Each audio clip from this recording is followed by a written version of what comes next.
Check, check, check. Okay, there's my volume, and you guys' volume should be up as well. All right, going into podcast mode. Check. And okay, there my all are volume, and you guys' volume should be up as well. Cool. Okay, cool. Well, all right. Welcome everybody. Podcast mode. Check. Okay, there's my all are volume, and you guys' volume should be up as well. I want to put a trigger warning up front to everybody. Podcast mode. Like one person there. My all are. So I don't even know if there's a point to say. Thank you. Oh, hold on. I'm going to join the chat. I need to do that. Is it live now? Everybody live now. Podcast mode. Like one person. Okay. Thank you. Yeah. So I oh, want to. hold on. I'm going to join the chat. I need to do that. Is it live now? Okay.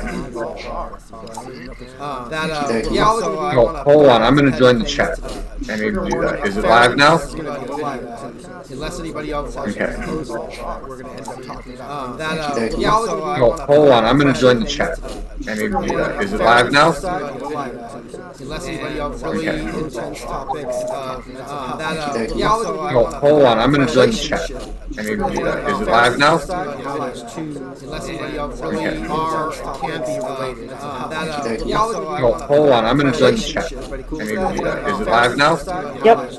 Unless anybody else really can be related. oh, hold on. I'm going to join the chat. I need to do that. Is it live now? Yep. Would you guys each feel comfortable can be related? oh, hold on. I'm going to join the chat. I need to do that. Is it live now? Yep. Would you guys each feel comfortable can be related? oh, hold on. I'm going to join the chat. Yeah, I'll go. Is it live now? You want to go Yep. first, Cam? You guys each. Yeah, I'll go. So economics and mental health. Yeah, alright. Is it live now? Is the topic. Yeah, I'll go. So economics and mental health. My name is Cameron. Live now? And social health. Yeah, I'll go. I guess the biggest thing for me that intrigues me about this topic is like, is what I guess the biggest thing for me that intrigues me about this topic is like, just straight up the easiest year financially of my life. There's times where I'm waking up in the morning and I've overdrafted like 2 bank accounts. And it would just be like, I am out here just surviving. Like, what's the point of financially getting up today? Like, straight up. Because like, my life doesn't like 2 bank accounts. Why am I working so hard for such getting up today? Straight up. Yeah, so I'd say that's why I'm like, why am I working so hard? Topic. I mean, economically, it's like, kind of talking about like financial well-being on mental health, you know. Economically, it's like it affects everybody. Kind of talking so whether I think whether you're in a good financial position or whether you're not, in good financial, affects everybody. Have mental health like shit as well. So I don't think it matters necessarily always in a good financial position or whether you're in a terrible financial situation. Like shit as well. So I don't think it matters necessarily always in a good. It affects everybody. Or whether you're in a terrible financial situation. Like shit. Anybody else want to go next? I don't think it matters necessarily always in a good. It affects everybody. I'll go next, if that's all right. Go on, go for it. Anybody else want to go next? Excuse me. My name's Taxxus. I met LeDjeet through the gaming community fairly recently, about a month and a half ago. You guys hear me okay? Yeah. I met LeDjeet through the gaming community. I stream on Twitch. You guys hear me okay? Fairly new to streaming. I've only been doing it about 7 months or so in earnest. I stream on Twitch. What got me started streaming on Twitch was fairly new streaming, interesting health and mental health journey of my own. What got me started streaming on Twitch was I have suffered. This topic is important to me because I have suffered with depression essentially all my adult life. I have suffered. It's been constant. This topic is important to me because I have suffered with depression. Fear of it has always been constant. It's always always right there. I have some possibility. It's not just waiting to swallow me up if I.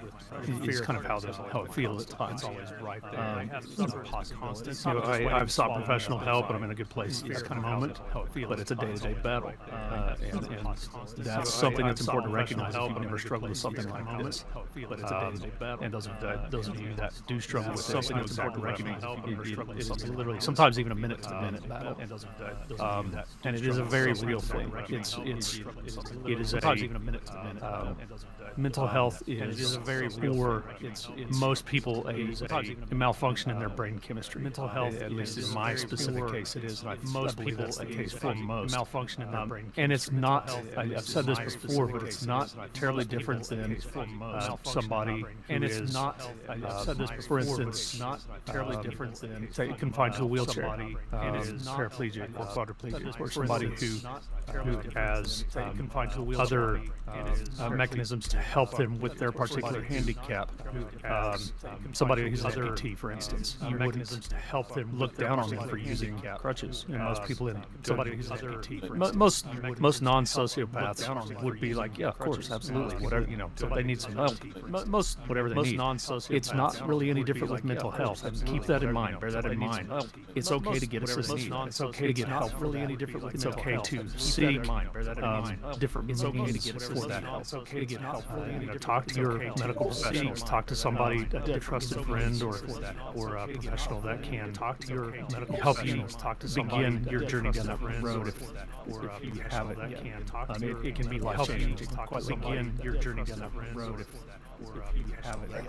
It might save your life. You actually save something. Absolutely, yes. So, because it saved mine for sure. It might save your life. You actually save something. We lost salmon. I hope that they come back. Yes. So, I'm putting in chat the suicide helpline number right now. Put that in there. Thank you. Lost, taking a long time for my old computer to yes. I'm putting copy and paste suicide helpline number right while I'm streaming. So put that in there. Thank you. Taking a long time. In the meantime, Ray, would you like to introduce yourself? Copy and paste about a little bit about absolutely about this topic that's important to you, that brings you here today. In the meantime, Ray, awesome. Yeah, so my name's Ray. I use he, him pronouns. Absolutely. So y'all are aware. And this topic is especially interesting to me because I am my name's in the last leg of getting a degree in finance, so y'all are aware, and a bachelor's degree in finance specifically. And I personally also suffer from a number of mental health complications, specifically OCD, OCPD, major depressive disorder, and PTSD, which is a fun little combination. So specifically, mental health and economics both are things that I'm passionate about, and seeing where they intersect and how that influences people in their lives is something that I'm very passionate about, and seeing where they intersect and how that influences people in their lives is something that I'm very passionate about, and seeing where they intersect and how that influences people in their lives is something that I'm very passionate about, and seeing majority of my life where they intersect and how that ADHD in their lives, and fairly certain my mom's on the autism spectrum, but I don't have access to ADHD. My son is autistic, fairly certain my mom's on the autism spectrum. There's a good chance, based on my own reading up on the process and looking at myself and looking at the diagnosis, that I figure I'm on the spectrum based on my own. And how this relates to economics, why it's important to me, is because for me, just from my weird perspective, it's all a conversation of currency. Currency is literally current of things running through us and our environment. It's all economics being like an extrapolation of that. Currents of things, our metabolism makes our minds, economics, and our minds create our social economies that we organize. Metabolism, so for me, they're intrinsically economics. Our minds create our on a more practical, less weird, abstract level. Just the damage I've seen done to people poverty has been devastating. Watching people, just the damage I've seen with mental health, poverty, in poverty, on top of so many other layers of complications that are related to economics and mental health that cause poverty, a great deal of suffering and harm. So many other layers, and with mental health, it's kind of in my life focus to do whatever I can with whatever life force I have left, kind of to just try and do something to change that on a practical level. And that's really what I hope to take from this conversation. It's one thing to talk about things, but there's just any way that even one of us, even one person in our community, take from this conversation. One thing can take something practical away from this. There's any way that make me feel one of us, one person in our community, take from this conversation. One thing can take something. I'm a little bummed we lost Salmon. I was really looking forward to having him in the conversation. I'm a little bummed we lost. Looks like he's got some audio problems. What's up, Butthurt Boy? He says, I hear two audios. I don't know if it's me, but I hear delayed audio in the background. Not sure. I was really looking forward to having him in the conversation. I'm a little bummed. If anybody else in chat is hearing some audio issues, please chime in so we can take it. So we can do something about that and fix that. Okay, so as we move forward, if anybody else in chat is hearing, I really struggled to write out questions around this. And to be perfectly honest, I've been struggling with even showing up to even do this podcast. I've been struggling. Okay, so as we move forward, tremendously for the last few weeks, since feelings of hopelessness, I really struggled to write out some of that's economically related. I've been struggling even showing up to even do this podcast, but also not just in my own life, but just seeing people that I'm connected to that I care about struggling under economic and mental health conditions. Both of those things. Some of that's economically related. I just lost somebody today, actually, in my extended community who died of an overdose. This is one of many people over the years that I've watched just fall away from this planet with us because of despair and the need to find some way to escape from the suffering.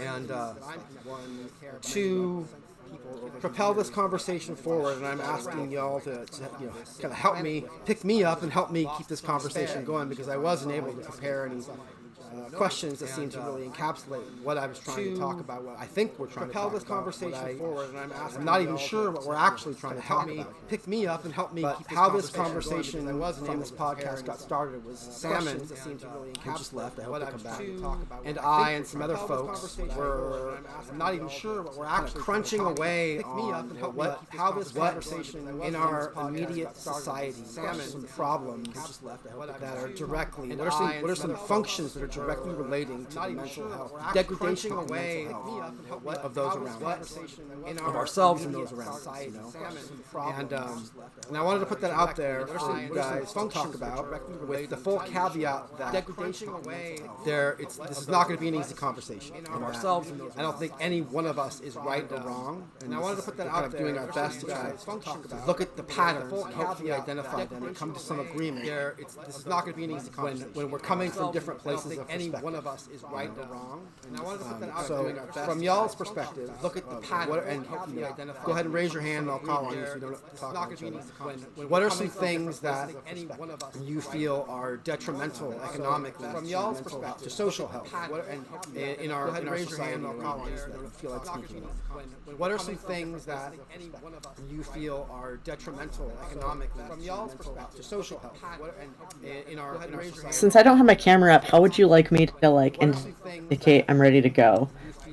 Just go ahead and speak up. I think we're all able to navigate. Okay, cool. Make space for each other. Since I don't have my camera up, how would you like me to yeah, I just don't think my internet could handle me straight. I mean, my camera now. Okay, cool. Since I don't have my camera up, how would you like me to yeah, I just don't think my internet could handle me straight. See, I was right. No camera.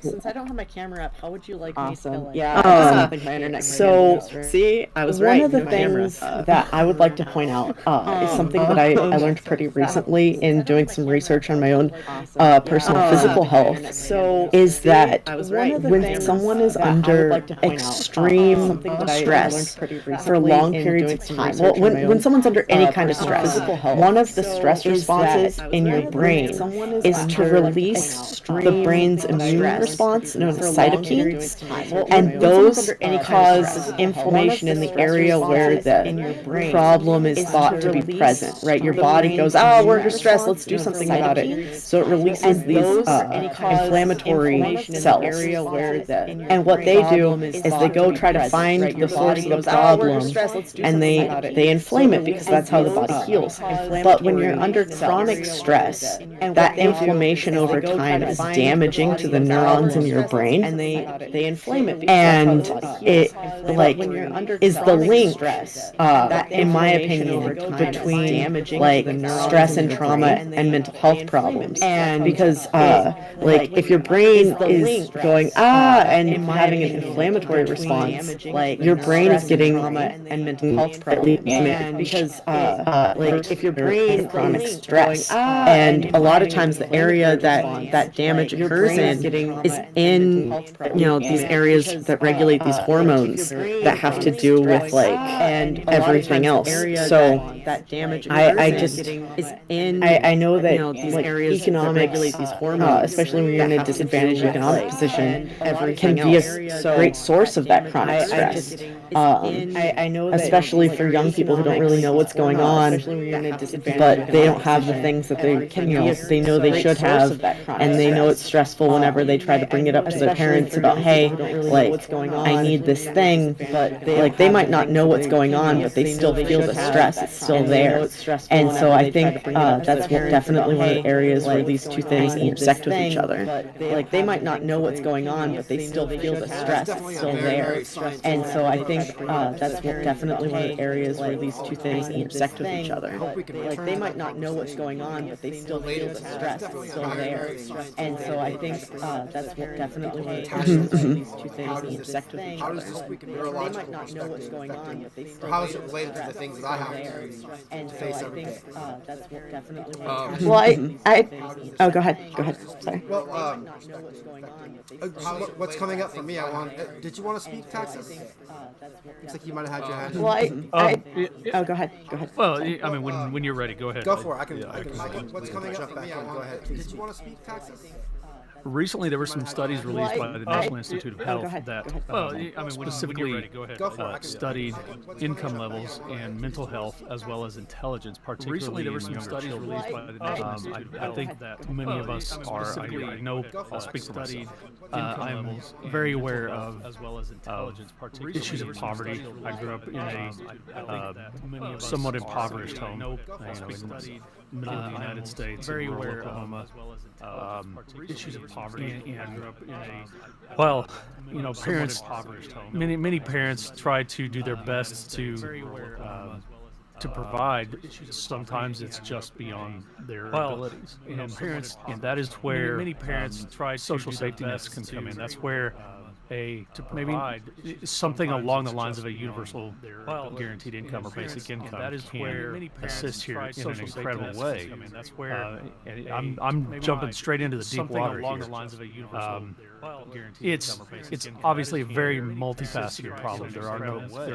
We're going to be tempted to be reductionist about this and break it down to, if we do this, the problem will be fixed. And that's not going to be the case. There are so many different we're going to be perspectives and potential factors that weigh into this, but they are all important, and not a single one of them can be ignored without some detriment to society and people. And that's where we have to decide. Okay, are we going to not a single one of them? Are we doing this because people, which is arguably our most important resource? That's where we have to decide. Okay, for me, that's not even arguable. People are our most important. Are we doing this because, and I mean that in the best way, not in arguably our most important resource, not in a disposable way. Without the other people around us, we don't learn, we don't grow, we don't challenge ourselves, we can't challenge disposable. And we are essentially nothing. Community is such a crucial part of any economic system, any social system. community, any culture is such a crucial part, and the most successful cultures have a better grasp of that, I think, than many of us in the Western world do today. Successful being long-lived in a social system, and community, any culture, and such a crucial cultures steeped in tradition, cultures have a better grasp of that, I think, than many of us able to stand on their own. Sorry, I'm going way off the rails here. All of that said, essentially, what we're looking at is what is adding stress to people. And in our particular world at this moment, finances are a huge, huge, huge part of that. Many people don't know where their next meal is coming from. Many people don't know where their next job is coming from. Many people don't know where their next dollar is coming from. And they are living hand to mouth at best, due to circumstances way beyond their control. And we have governments and people who purport to be for the people who are turning a blind eye and doing their best to make the situation worse, seemingly. And we've got to find a way to address this. We have to find a way to, in my opinion, stop relying on the government to do their responsibility. And I believe that is the government's responsibility, to provide for the people, to help the people when necessary. But I also believe that when the government fails, the people can still come up on their own and make strides towards that. And again, it's not going to be an overnight success. It is going to be a slog. It's going to be a Bhutan death march. We're going to lose people along the way, God forbid, but it's going to happen. We're going to struggle. It's going to be hard.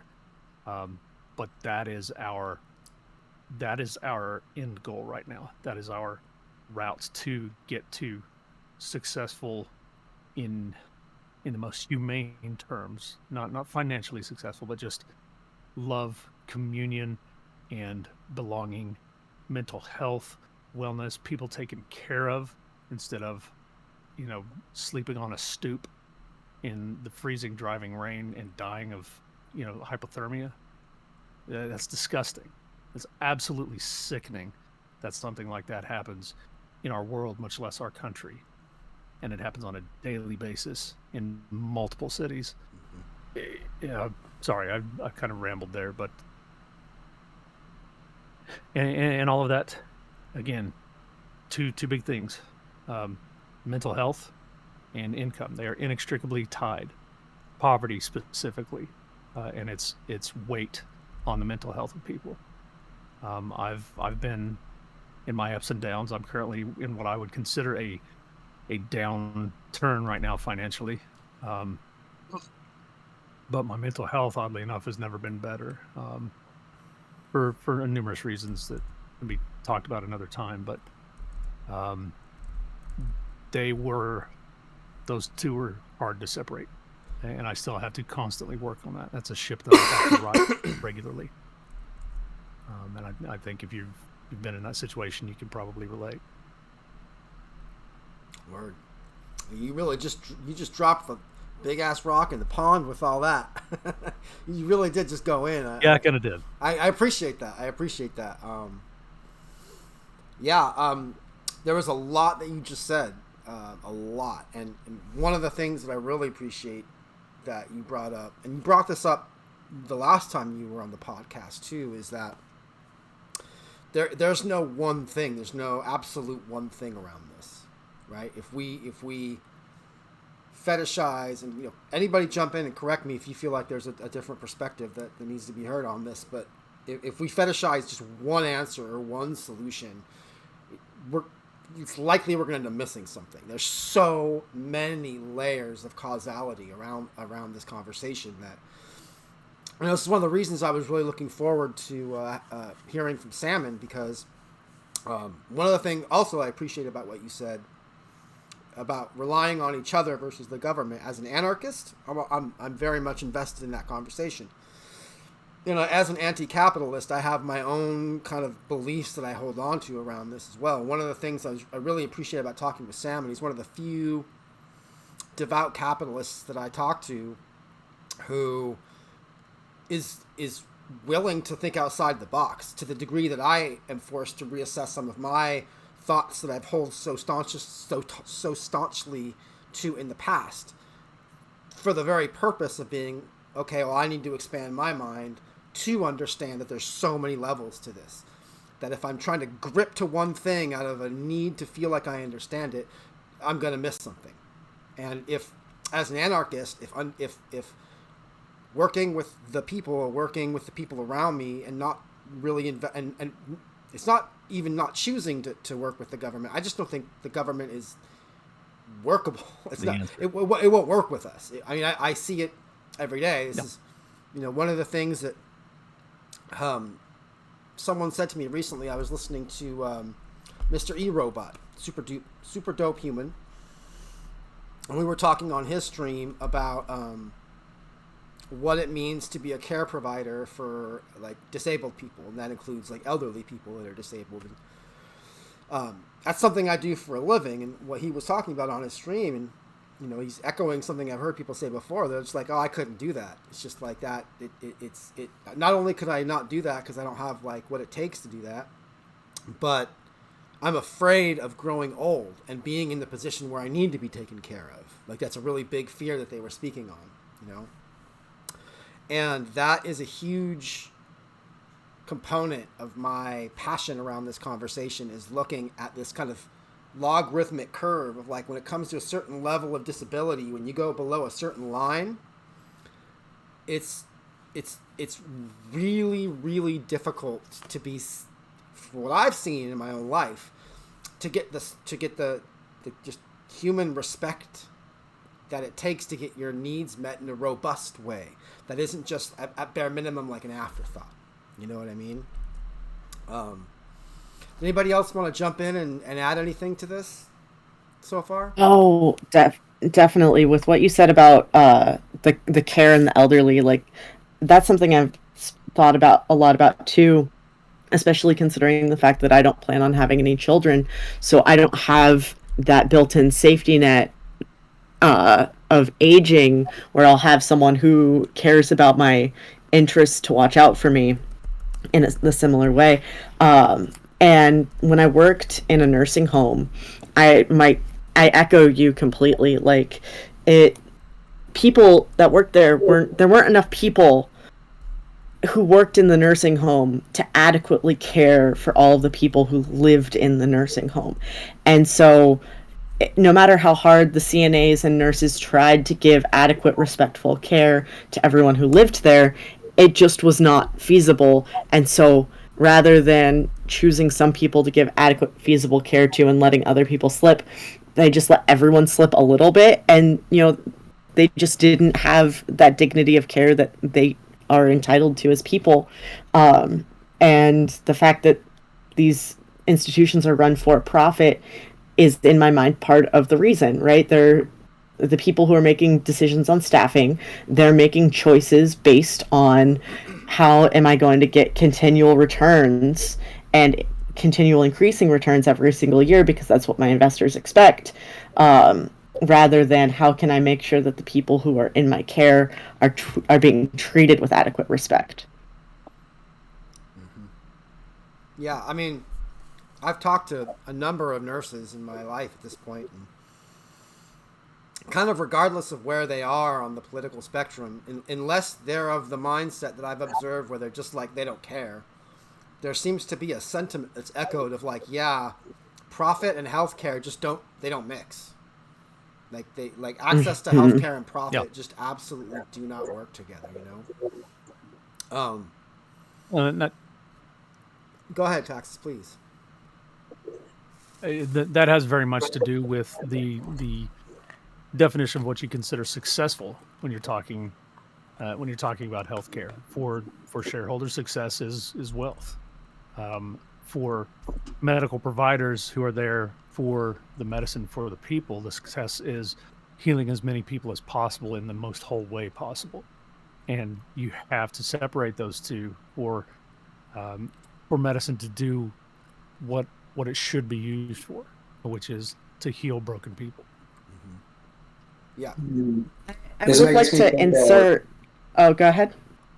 Oh, I just remember when I was in college, I had a really bad stomach problem. And I remember at one point I had to pay $500 out of my own pocket to get this antibiotic. At the time, I was like, I can't afford this at all.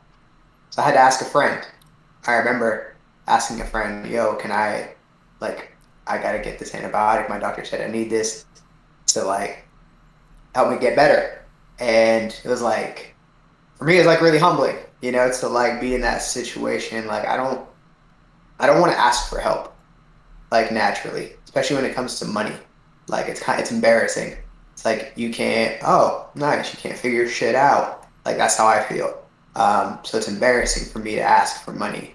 But my friend helped me out in that situation. But it just always makes me think health is so twisted. I have a health and PE degree and personal training background as well. So I think just coming from environments that I've been in, it's in a corporate gym, for example, it's all about kind of meeting quotas, So to meet quotas, it's you got to serve the people who have the money. You can't serve the person who's not going to pay you, who wants to come in and get healthy. It's they got to go and do it on their own. So they got to figure it out themselves. When as a personal trainer, I was this is really twisted, because I want to be able to help the person that has money. I want to be able to help the person who has nothing. Because health is for everybody. Health isn't just for the wealthy. Right. Yeah, precisely. And that really is, there's this line there that I find that exists where I don't want to say there's two camps in this, but there's the camp that is of the perspective of healthcare is a right. Healthcare is for everybody. Then there's another perspective that I hear, and I know this is a spectrum, but the two polarities seem to be that versus there's people who make good choices and they deserve the healthcare.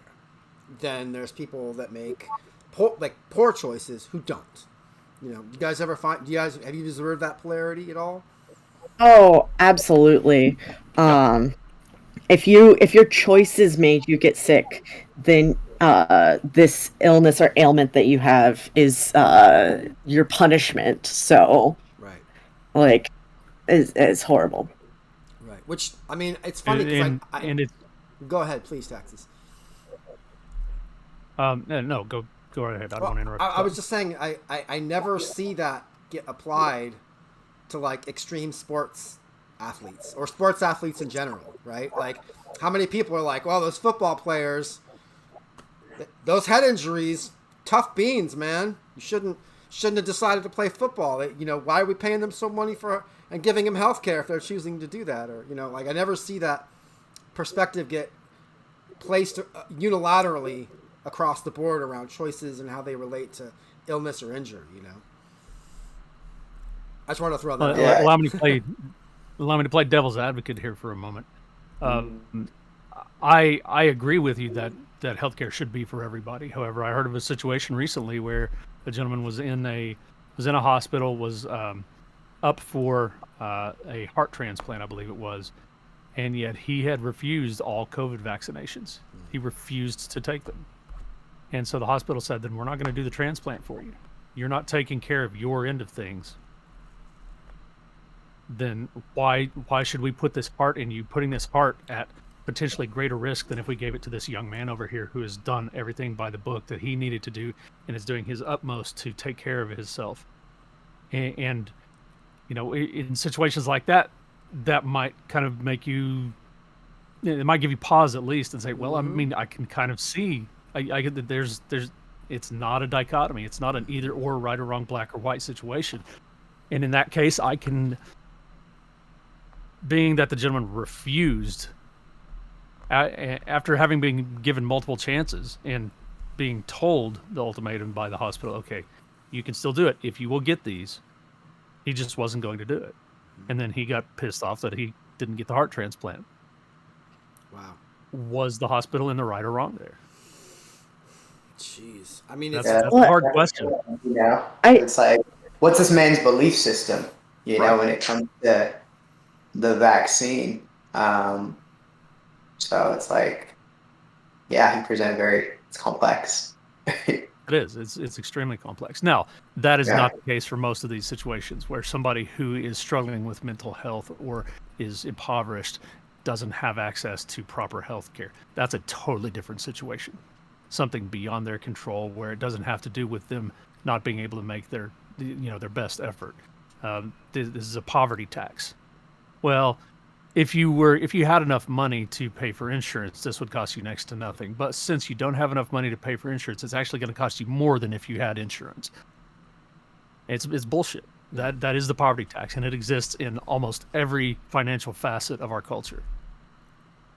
I like the way you put that as a poverty tax. I've never considered it like that, but that does make sense. One of the things you were talking to me about the other day, Ray, that was really enlightening for me. There's like a statement that tends to come up in this conversation a lot, which is money is like the root of all evil, right? But then you opened up this conversation for me in a way that really expanded for me the conversation of that like statement, right? And like how you broke down how did you break down money the other way? You were like, money is the So a money is something that is a tool that has three functions, and the three functions of money are any item that consistently acts as a store of value, a unit of account, and a medium of exchange is a money, right?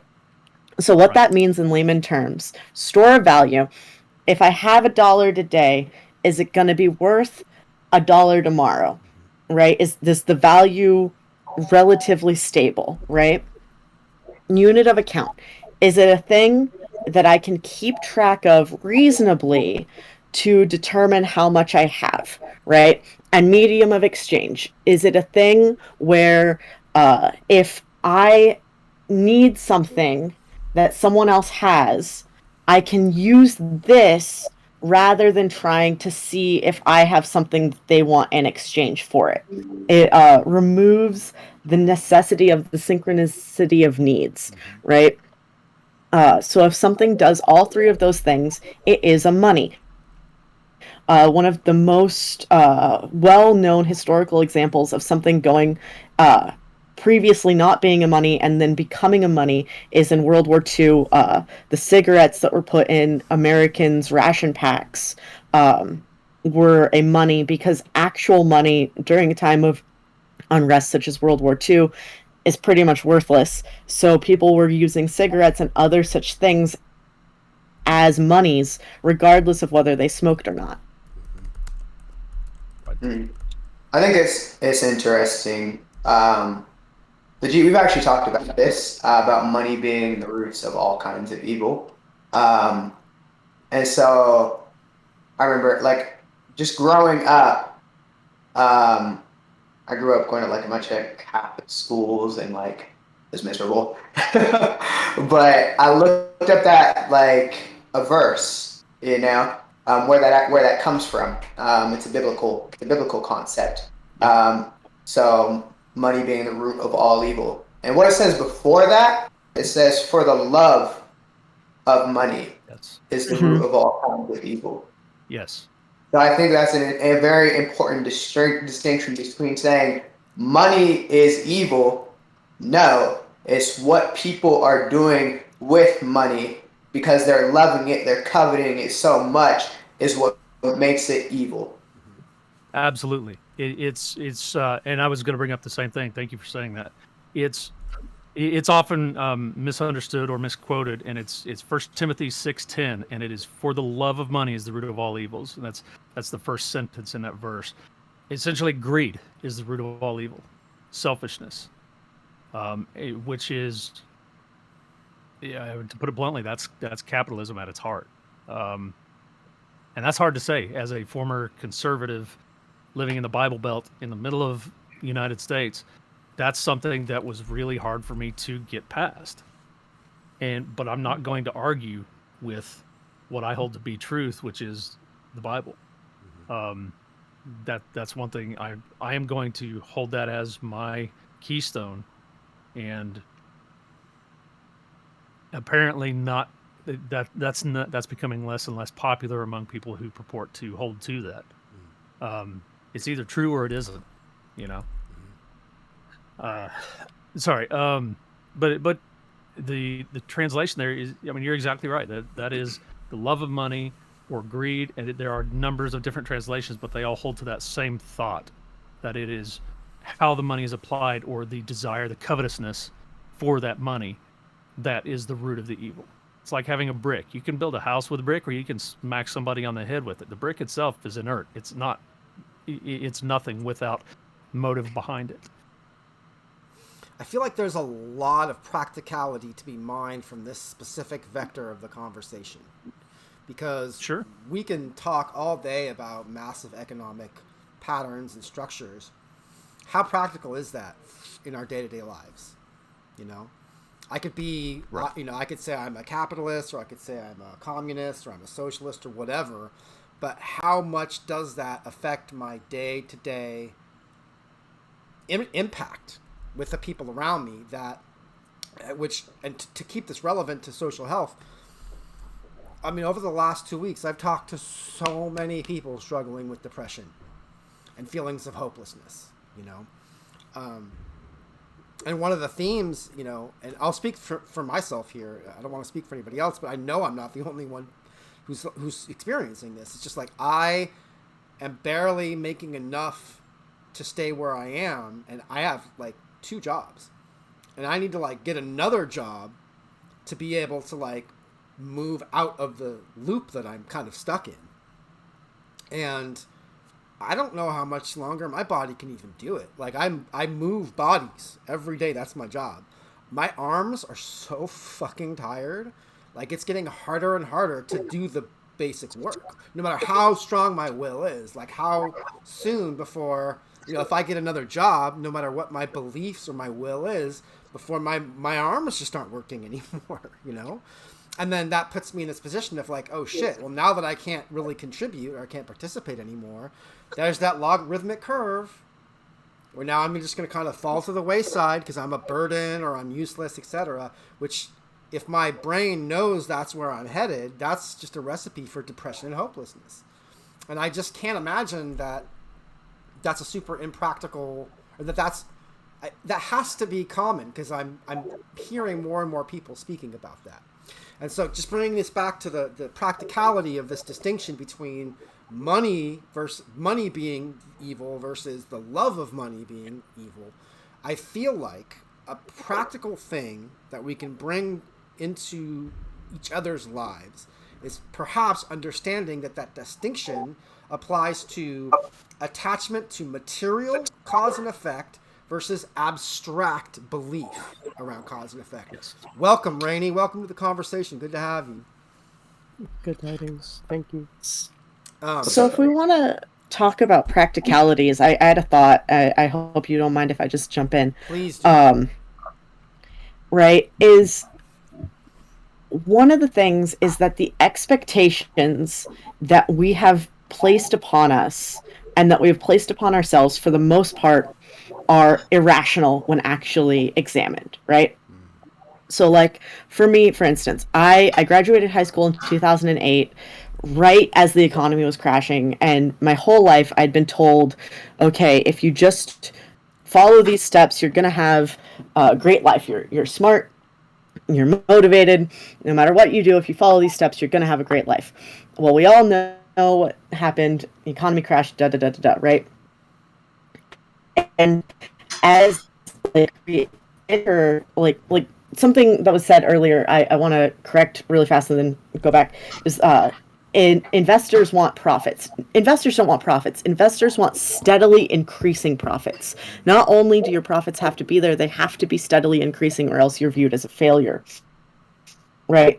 And so we're, a couple hundred years into capitalism, a couple hundred years into this mindset of you must work to achieve steadily increasing profits, and if your profits are not increasing, you must be doing something wrong. Not only have we internalized that in our business lives, we've also internalized that personally.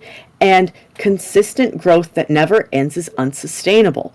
You cannot consistently grow and grow and grow. It's not going to happen. And so we have this system in place that pushes for consistent, never ending growth. We've been doing it for a couple hundred years now. Capitalism was invented by the Dutch. I don't remember what year, but it's a relatively new phenomenon. And like, to put it bluntly, like, once you go, okay, I'm not a failure for failing to meet up to this standard. It's a standard that was untenable to begin with. It's a standard that doesn't make any sense once you look at it with even the slightest amount of critical thinking. Like, that for me was a huge weight with my mental health, of going, okay, I'm not a failure for this stress. I'm not a failure for not being where I thought I was going to be. I'm not a failure for like being in the system that was set up to screw me over, right? Because I'll be real, like I said to start out, I'm getting a degree in finance. Every single business, finance, and economics class I've had has pushed me further to the left. The more I've seen about not only how the game is set up, but also how we're instructed to play it, the more I've learned about the rules, the more I've seen it's completely broken. It's designed to help the people who already have the money, and the game is rigged from the start. Understanding that helped so much with these expectations that I've placed upon myself, and going, okay, the game is rigged. I cannot win. What can I do instead? And figuring out how to make my life one that suits me rather than one that makes me into a cog to squeeze labor value out of me until I die. Which is certainly going to be related to mental health, right? If you're just like, I'm a cog who's going to get used up and thrown away, how is that going to lead to vibrant mental health? You know, Rainy, did you want to jump in and just introduce yourself and speak a little bit about what brings you here today before we move forward? Yes. Yeah, absolutely. Well, let me turn you up. It's hard to hear you. No, sociology of economics. It's really hard to hear you right now, just FYI. Is that better? A little bit. Yeah. I'm in the living room. There we go. Yeah, keep that close to your mouth. Thank you. Okay. So I'm a student at certain SoCal University. Or I was, and kind of am. You know how it is. Yeah. But yeah, I study sociology. I'm kind of in the middle of like trying to figure out what it is, like what questions we should be asking, because that is, you know, kind of my role in what is supposed to be in the role of sciences, soft sciences and social sciences. Word. Did you have anything you wanted to add to anything anybody's been talking about so far today? No, I've been thoroughly enjoying the conversation. It's very enlightening to see people and their respective beliefs and experiences with a great machine that is capitalism. Off the top of my head, there's two things I wanted to throw out there that I think are like huge components to this. Where when I think of like what are some steps that we can take on a practical level, like tracing the large systemic aspects down to like the individual actions, which, you know, that's a tall order. Like, how can any one thing that one person does, you know, face these massive moving components, you know? And there's two things off the top of my head that my mind goes to again and again and again when I think about kind of where we are. One is the drug war, and the second one is the landlord class. those are the two things that I'm like, okay, those are where at bare minimum on a daily basis, I feel like I see people perpetuating aspects with their actions and their words and their beliefs that if people started changing those things, you might actually see some kind of reverse changes in the larger things. So when I say like the drug war, like the demonization of addiction, right off the bat, blaming addiction on on a personal character, right? Yeah. That is one big component that I feel like you could just unpack that and talk for days about how that impacts people's mental health and how that's related to economics pervasively. You know what I mean? And then the second one is the landlord class. Like I think, from my perspective, that a sense of home is one of the most profoundly beneficial things for mental health, right? At bare minimum, knowing that a person has a place to go and be safe and rest, to get sleep, is going to benefit the brain, it's going to benefit mental health, and so, and again, I feel like this is like this is where I get rocks thrown at me and arrows shot at me, but if we can acknowledge that we can start talking about those two things differently, that I think will start to shake things up a little bit, because you start talking about those two aspects in a way where we start flipping the script on them and people start really getting mad, in my experience, or clutching their pearls, or speaking about, it's almost like you're talking about something blasphemous, so I want to throw that out there and see what you guys have to say about that, what your thoughts are. Does anyone want to go? Yeah, I think sometimes it's like we think too much, at least myself. Like every day I'm just constantly asking myself like questions. It's like, what can I do? How can things like begin to change? How can I make a difference in the world today? And I think something really good about this podcast is like a simple way to just make a difference is your voice. Everybody has it. Everybody has it. Everybody can use it.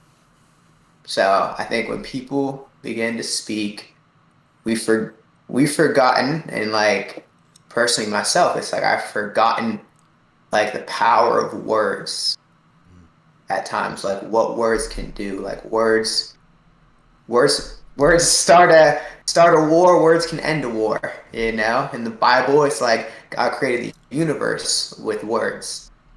So I think believing in the power of words, what you say matters. And to believe that, even if it feels like, sometimes it feels like no one's listening. So all of a sudden, for me personally, it's like, man, I'm just not really going to talk because you're not hearing me. Have you ever been like in a room before, you in a group, and like you said something in the group and literally no one responded to you, but they kept the whole discussion going? It's happened to me a lot. And it's like, well, damn. Well, I really don't want to say anything like at all. But that's something I personally struggle with on the daily. It's just like, why speak when it's like, it seems like people aren't listening. And I think throwing that notion out, it's like people are listening. It's just people pick and choose what they'll act like they're not hearing what you're saying. You hear what I'm saying. Yeah. You're just acting like I didn't say anything. So I don't know. For me, that's just been powerful in my life. Like recently, just realizing like it doesn't really matter if you react to me. It doesn't matter if like it's if you like. I don't know. It's hard because like society is all about, oh my goodness, I want to say something and I want that like on Instagram. I want to say something. I want that like on Facebook. I need my family's affirmation. I need my friends' affirmation. And it feels good. It's awesome. It's awesome when you have that post and just like it blows up and you're like, wow, okay, now I said something good. But like recognizing like say this. Just say the truth. Say what's true. Say what's beneficial. Say what helps other people, despite if like no one likes your stuff. But that's like the hardest thing to do, right? Because it's like I need that affirmation from people. I need people to affirm me and tell me that what I'm saying is at least valid, because like we don't trust ourselves, and like I can struggle with that like all the time. It's like, can I trust myself, all the time? And we live in a world where it's just like trust is broken. Anybody want to add to that? Hey, I feel like it's. Hold on, Rainy. It's really hard to hear you, man. Super hard to hear you. I think you got to hold the mic close or project more. One of the two. Yes, probably both. Probably a little bit of column A and B. Yeah, exactly. But what were you gonna say? I was gonna say we probably have to contextualize that statement of trust is broken, right? Because you can. It's an oxymoron. We printed on God, in God we trust, so many times that we just started trusting the contract that wrote it. I mean, that had it printed instead of. That's a good point. It's like, do we really? Does this nation really like? It became a formality. Yeah. Right. That's just how you. That's just how you do things.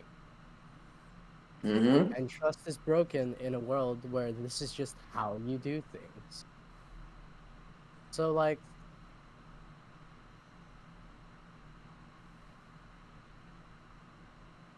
I'm not even asking a question at this point. Just making an observation. Yeah. I'm just like I'm saying, I need to contextualize a world where trust is broken, and it's really easy to just throw the dice and be like, bada bing, bada boom. It's money and it's representation, fiat currency and social capital. Like, it's easy to just throw out exactly what you're thinking, but it doesn't make sense to somebody when you have to contextualize why we're in this state. So. I'm just gonna do a simple thing. We have the Asian background. Can we just talk about the backgrounds we have? Yeah. Yeah. Please do. Yeah. Okay. Give us some context. Because the point of the thing I'm saying is Taxxus. Is that you? You in the cyberpunk? Yes. Discord billboard. Yeah. So you have 2 points of view, right? And Discord is like aware that. Excuse me.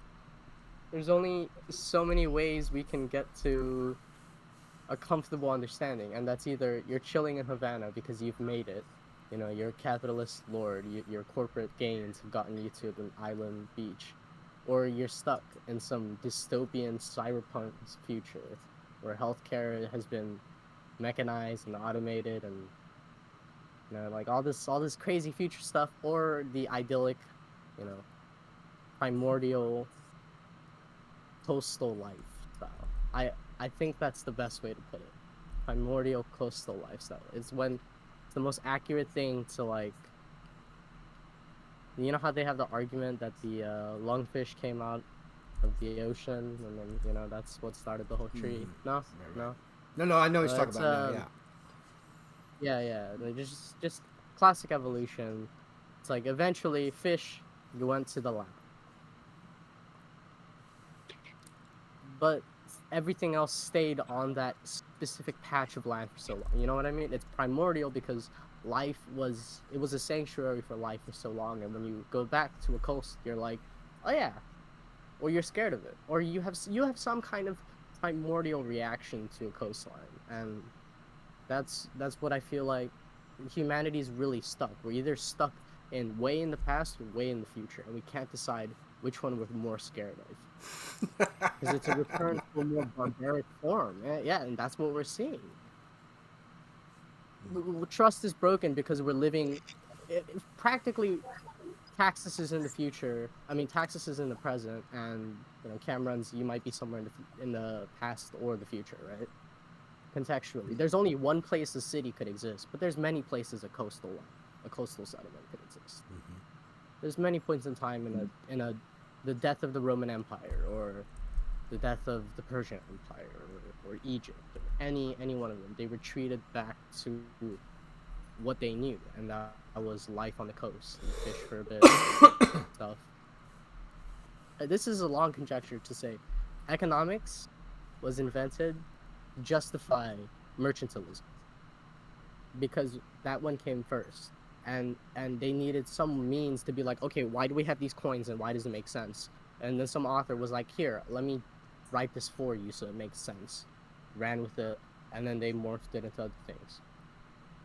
That being said, you know, there's always a sick relationship with wordsmithing. Like, even today, when you make up a fake word, people kind of look down on you. They're like, "Ah, great, we got a smart ass over here," you know. But there's something ancient about wordsmithing, where it's like, let me make these sounds and these meanings, and let me just.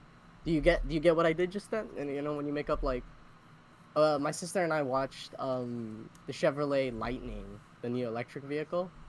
We watched that, and the way they described the front trunk, instead of being all instead of being conventional, they're all hip and forward, because they call it a frunk, and they were so proud. They had the guy say that.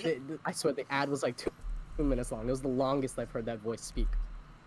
But there's something weird about making a new word and making a new definition up, and we don't understand that everything we know has been made up. Mm-hmm. At one point or another, somebody went, money. No, they didn't do that, right? They didn't just go, money. Money just projects out of them, and they have dollar bills and coins. They had all these dollar bills and coins, and they looked at it, and they went, what is this? And then some guy went, money? Like... I mean, that's not really accurate. No, it's not exactly accurate, but like, what? How? I mean, it's not even like a little bit accurate, right? What? Like the concept of money. When was that invented? Oh God, that's super. It depends on the culture you're looking at, and I don't have the years for it, so I can't give you an answer on that. But let's just go like. Well, I think we also might be deviating away from some practical stuff here too. Like, what is if the goal of this? But that's not how far neo-libertarianism has gone with its endgame capitalism. Sorry, I need to. You're really quiet. I cannot hear you. Yeah, you gotta. Yeah, either speak a little louder or yeah. There you go. Is there a gain switch on the back of your mic there? That's going on in the background. You need to cup that mic and speak to it like it was a precious baby, and all your words were incredibly important.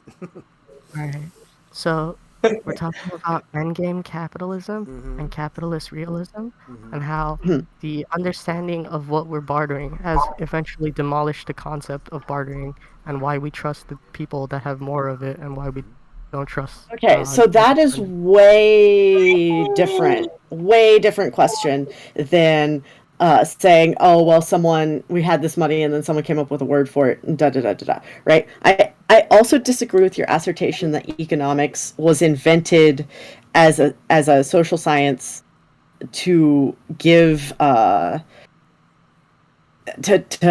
was the word you used to yeah, I agree. Justify was a bad word. It was more like contextualize, but that's so like economics, right, what it actually studies, and this is super misunderstood, right? Okay. Economics, what it actually studies is not money.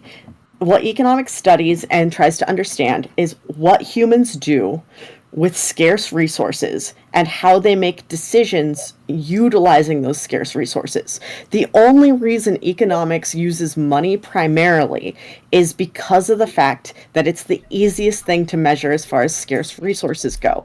But you can use economic theory for any kind of like exchange of scarce resources, which is what economists, oh my God, what economists do when they're studying the movement of resources and things that like don't necessarily have dollar values attached to them, and how they figure out stuff like that. That was what was explained to me day one of both of in like every economics class I've taken, the professor was like, don't get it twisted, economics is not actually about money. We just use money because it's easier. That was what you were explaining to me the other day. Thank you for bringing that in, because that was the way you put that really helped me open up my own considerations around the conversation, and that the conversation of economics is way bigger than money. That money is actually just a facet inside economics, and technically doesn't even have to be there for the conversation to exist, if I'm not mistaken. Yeah, absolutely. Right. A really good example of this is when people talk about economies of time, right? Because time is is a scarce resource that we don't have any idea how much we actually have. We can never get more of it, and what do we do with it? And so, like, there's like been studies in economies of time and how people manage that scarce resource and things like that. Really very fascinating stuff. But we wanted to get back to more tangible, practical things, I believe was what you wanted, LeDjeet. Yeah, that's the goal. How practical can we make this? Because people in our community are like dropping away like flies, and I'm laughing because it's either laugh or cry. You know, like someone in my extended community was just lost today due to overdose, which is like a slow motion suicide when hardcore addiction is being factored into it. You know, so we have to make these conversations practical, and because if we don't, not only do we risk just being kind of masturbatory and not doing anything, but there's Cameron, you spoke about how important it is to speak. Well, I feel like, yes, that's true. And on top of that, we live in a world right now, when you speak, it's like your ideas are scanned by the populace. And then they're ascribed, are you on this side or are you on this side based on what you're saying? And from there is like a whole causal chain of events. How you'll be viewed, how you'll be treated, how you'll be responded to, etc., etc. So that's just like even just finding your voice. That's just the beginning. So my point is that the practicality is the gold in this conversation that we can bring outside of this podcast into every relationship around us. That's what I'm hoping we can go for. You know, it's really easy to talk theory, but at the end of the day, our each individual lives in our community depend on these factors and how we navigate them. So I want to just remind everybody as we're speaking on these things to like, how can we bring it as practical as possible? Right. Yeah, economics doesn't have to exist with money. Right. Yeah. Right. So find something else. Yeah. You just trust them on things. Right. But be like, hey, I'm going to trust you with this, and hopefully we can use it the way we expected it to. But this has to go back down to trust, if I'm not mistaken, because I'm pretty sure that we're capable of measuring the shit out of this planet. You know, we can measure, with the tools that we have, tremendous amounts of data. We can process and simulate so much data. So in theory, we could be like, yo, here's like pretty much all the resources that we're aware that are even on the planet. And here's what it takes to provide for the basic needs of everybody. And this is what like the math of it would look like, whether or not that's, whether someone believes we're capable of organizing to make that happen in a way that fulfills needs on a large scale is up for debate. But if I'm not mistaken, the capacity to do that is in our hands right now as a species. Like, am I wrong? Am I off base here? Am I just like grasping at science fiction? Like, what do y'all think about that? No, I think like when... Oh, go ahead, Rainy. No, Cam. I just want to say, like, corporate overlords might not be too keen in delivering the end date of their product line, being like, okay, this is when our resources officially end. They might not be too... they might want to keep that hush-hush and be like, no, it's still there, and just substitute it for something. Just right. Thought. But aside from, like I said, aside from outside factors, which, because of the conflicts at hand around people's perceived interests, the capacity to collate that data is there, right? Yeah, I'm just being devil's advocate. Right, it could absolutely be open sourced and free-handed. Right. It probably is. I can't speak to that, but I would venture to guess that if you actually wanted to calculate out how much of a given resource is available, what you would do is go to some corporation's 10K, which is a form they have to file with the SEC, and find where they evaluated their natural resources holdings. And in there, you can see just how much economic value they think they can extract out of the land that they currently hold. And they actually, like, they're going to give a fairly conservative number because of the way that number affects their balance sheet. And these are numbers that have to be available because of SEC, Securities and Exchange Commission's rules. So it would take a lot of work to find out just how much resources each of these corporations is sitting on as far as natural resources go, but they do have to make that information available. Yeah. I think, LeDjeet, you said something really important, and I want to backtrack to it for a sec, you know, because it has to do with action. It's like, okay, we see people dropping left and right, and it's like, what can we do? What action can we begin to take? And the reason I said simply just voice is, like, I think we don't necessarily think of our voice necessarily as like an action all the time. It's just like, oh, it's just something we do, you know? But word speak is a verb. It's an action in itself. And I think to speak just in itself, I'll use an example because I think this example is more powerful. There's been multiple times throughout like this last year where I have like pondered suicide. And I'm like, I don't know who to talk to like anymore. Like I don't think anybody will get this. I don't think anybody will understand. I couldn't call my mom. I couldn't call my dad. I couldn't call my relatives because I'm just like, I have no idea. I have no idea who to talk to. So what do? I call the National Suicide Hotline. I just talk with them just for a little bit. And after the phone call, I'm like, I never thought a stranger might actually get it. And it saved my life multiple times to talk to someone that I didn't even know.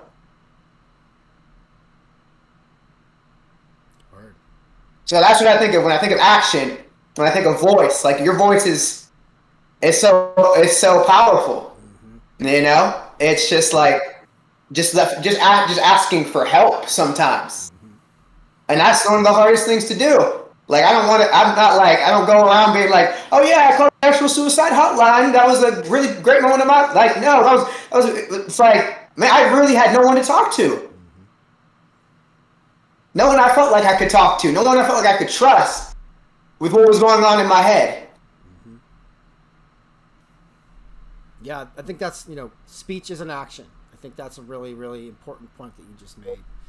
And I hope, I'm grateful for the reminder that how I was speaking may have been like downplaying the power of our voices, which, I don't want to, that's not my intention at all. So I want to be very clear that, yeah, speaking is powerful, right?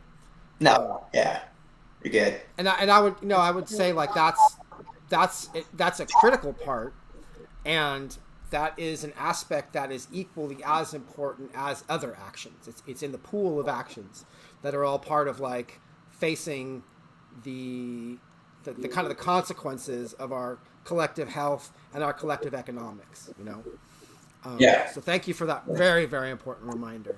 For real. Asking for help is honestly as frustrating as it is not receiving help.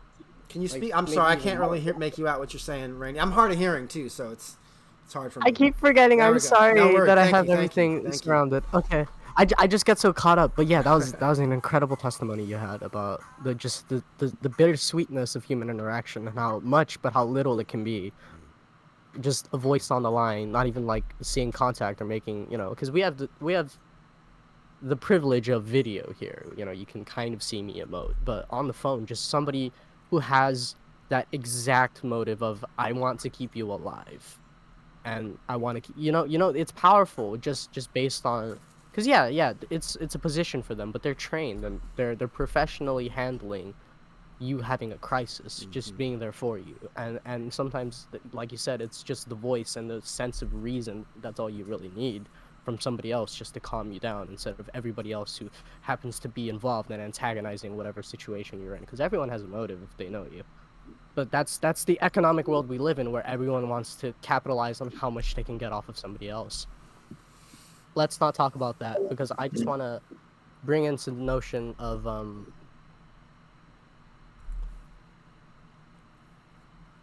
simplicity, I guess.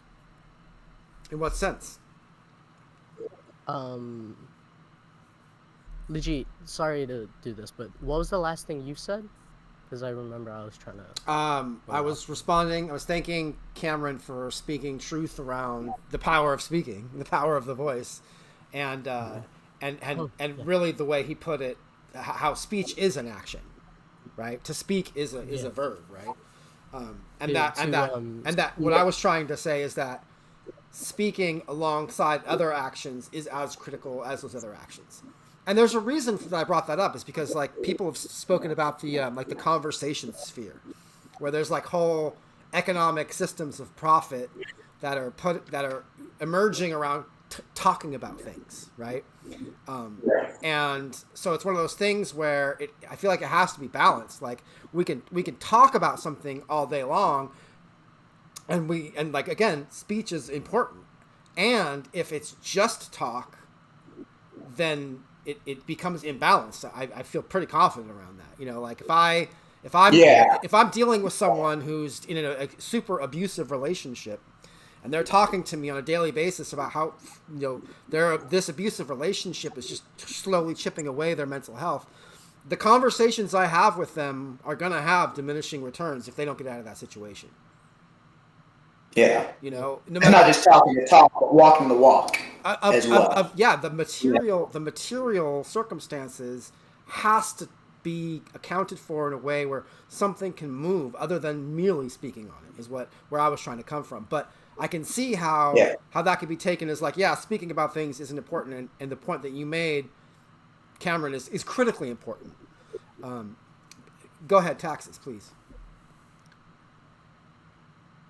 You're muted. You're muted, Taxxus. I wanted to pull a lot of this together if I could. You talk about the economics of speech and how it's becoming a capitalist product. And I think in that we're also devaluing our own speech. We're devaluing the spoken word because it's so ubiquitous. It surrounds us. We run into it every day to the point where it's obnoxious and we tune it out. And inherently in that, we tend to downplay the own value. We tend to downplay the value of our own words, our own speech. Words are powerful. One of the first things that authoritarian governments do is they take away the speech from people. You're not allowed to say this anymore. Shut it down, because there's power in that. And we have power in that as well. We can't forget that. It's so, and Cam mentioned this earlier, that the word is powerful. Spoken word matters. And we can't forget that the things that you can say can change the world. One person. It's an avalanche. It's a torrential effect. You can start a cascade effect that really changes things significantly. That's how deep thinkers, that's how philosophers, that's how religious leaders have changed the world for the past 6, 7, 8, 10,000 years.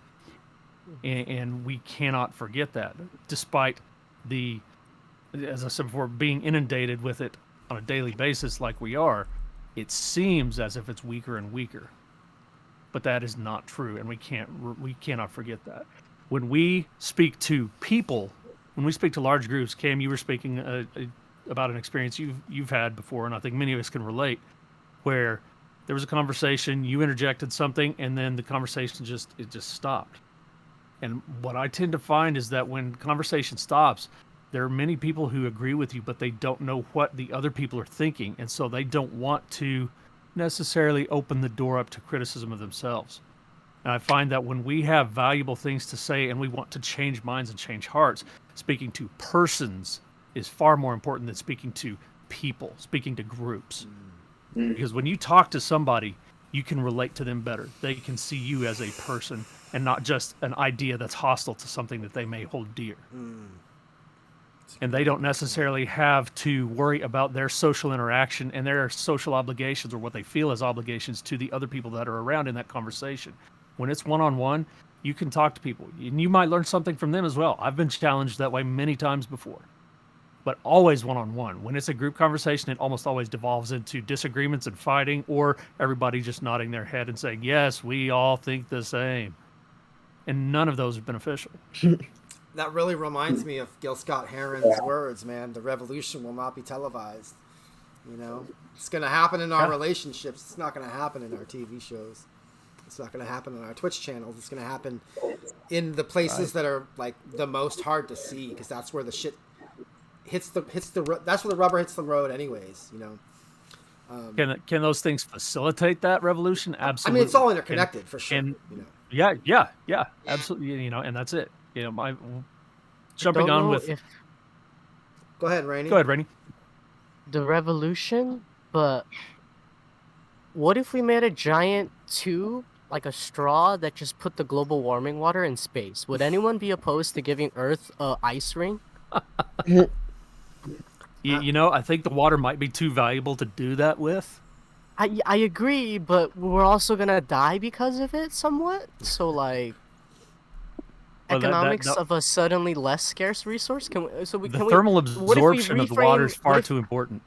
But it's a reframing question of like, what instead of thinking of global warming, what if we think of it as suddenly God gave you way more water than you wanted? What do you do? Because it's all fresh water. It's all fresh water that's being turned into salt water, and like you're gonna have to refine it somehow. I'm sorry, this is too technocratic of it's practical endeavor, but it's a little derailing as well. I'm not quite sure. Yeah. It's like, but the importance in knowing your aesthetic, of knowing what kind of words you use in what particular fashion, you know, like. Just because that says how you ask for help, and if that's accepted by other people. Because sometimes we're always asking for help. Sometimes anything you do is a cry for help. But is that acknowledged and reciprocated as a cry for help? You know. You're talking about are you talking about misunderstandings? Is that what you mean? Yeah. I'm talking more about like misintentions. Can you break that down? Like something being misinterpreted? Oh, yeah. It's like you had an emotion and you misinterpreted your own emotion, and you're like, this is what I need. But in reality, it's like you just needed something closer to the heart, as opposed to what you perceived it to be. You know. I'm not sure I'm following you, but I want to throw something out. You tell me if it's in alignment with what you're coming from. I need. Okay, so let's say I'm having a problem at work, and I'm really frustrated, and I need to like complain about what's going on at work, and I'm talking to my friend about it, and then I realized that actually what I needed more than anything was just to be heard speaking by somebody about what I'm going through, more than it is specifically expecting anything to change in the speaking about what's going on at work. Is that at all in line with where you're coming from? Yeah. Exactly. And then they just keep telling you to quit, and they just keep telling you man up and deal with it. It's like, can you just, because like maybe today wasn't actually particularly bad, but it was the collision of every single today that you had, just Groundhog Daying you, and then you're like, hey, I feel like I'm trapped. I don't know what's happening. Can you just balance my sanity for me? And they don't know they need that, and you don't know you need that, and you don't know what you're supposed to do. Like that situation where neither party recognizes what exactly they need help with or what they're giving help. Well, there's something practical to be mined from this, because I'm pretty sure almost anybody can learn like reflective listening. Like that's like a really, I don't want to say it's easy, but it's a really accessible skill. Like listening to people it's like an art and a skill. Like, and in my experience, especially when people are trying to speak about something really difficult, it's really easy to just accidentally shut someone down with the best of intentions, right? Like if someone comes at me and they talk about like, oh, I'm having a strong emotion or I'm feeling something, and I'm just trying to fix them, that can actually cause like more damage, right? than just being like, this is what I hear you saying, this is what I perceive you feeling. You're heard, you know, and like sometimes that can make a huge difference. You know, I don't know. Is that in line with where you're coming from? I'm sorry if I'm off base here. I'm trying to. No. You're on base. To mind the practicality. I may have said. Jumped to C. You jumped to C. So I think B would be because we have the need to just have okay, I lost it. What was, because C was sometimes, wait, no, I'm losing it. Please help me. Please help I'm not me, sure what A, B, or C was, but you were talking about what was the last not knowing what we need when we're talking to each other and we're reaching out. Like, by misunderstanding yourself is kind of where I think what I heard you talking about, right? Yeah. And honestly, I feel like that's an individual journey. Unless someone's there to, again, listen and be like, this is what I think. Right. Yeah. Go ahead, please. And then when it sours and gets toxic because you're trying to constantly fix someone and berate them into your own perspective of what is in line. So when you're trying to do that, you have to you can't just push your own thoughts on them. You have to organize with them. It has to be a shared process. Like, so you have to listen to yourself as much as you listen to others. So if you keep ignoring your own thoughts and you're like, no, that's not a thing, no, then you're gonna ignore other people just because it's like, they sound just as trivial as I do. You know, I've already heard this in my own head. Fuck it, screw it. But like, there's value in hearing another person telling you something. You know, there's value in another human being that exists outside of you affirming something with your own language in an effort to communicate and understand you.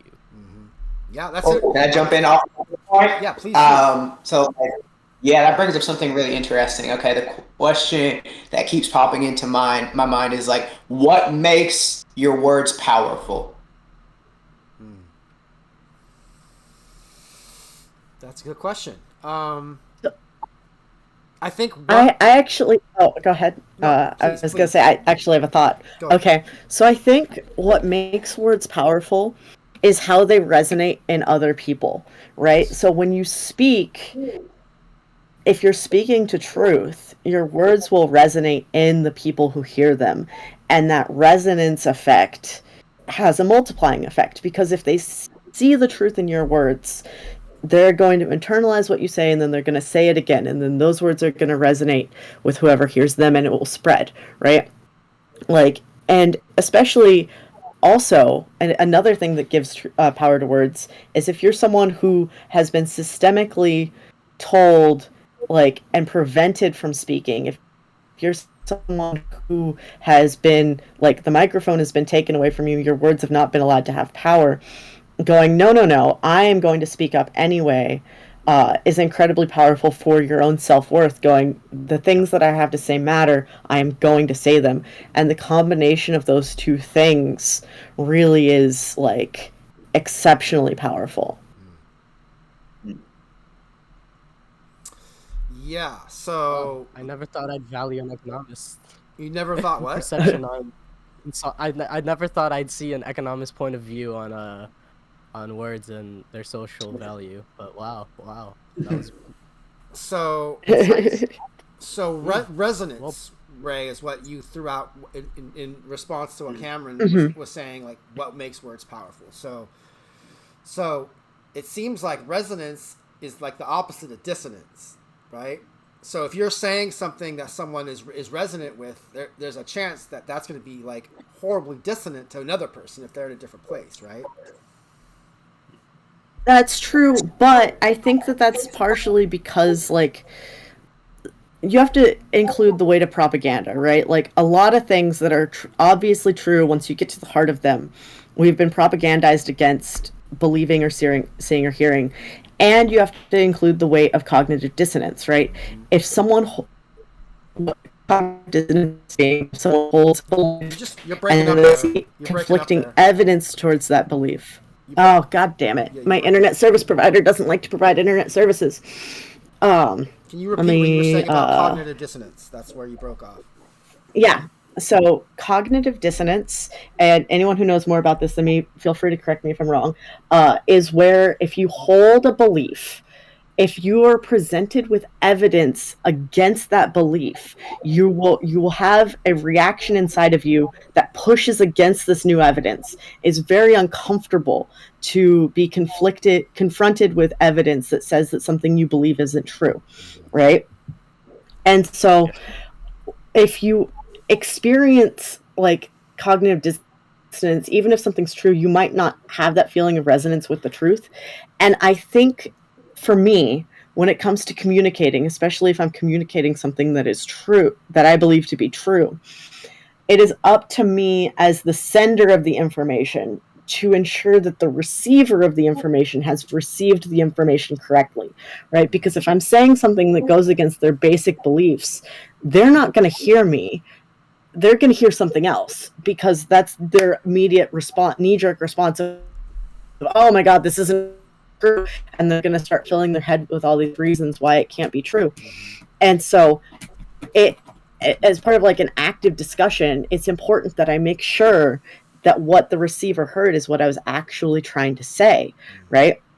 And like if someone has, and that's also why it's important to have that listening that you were talking about, LeDjeet, where if someone says something, you go, oh, well, what I'm hearing you say is this, because it facilitates the two-way communication, right?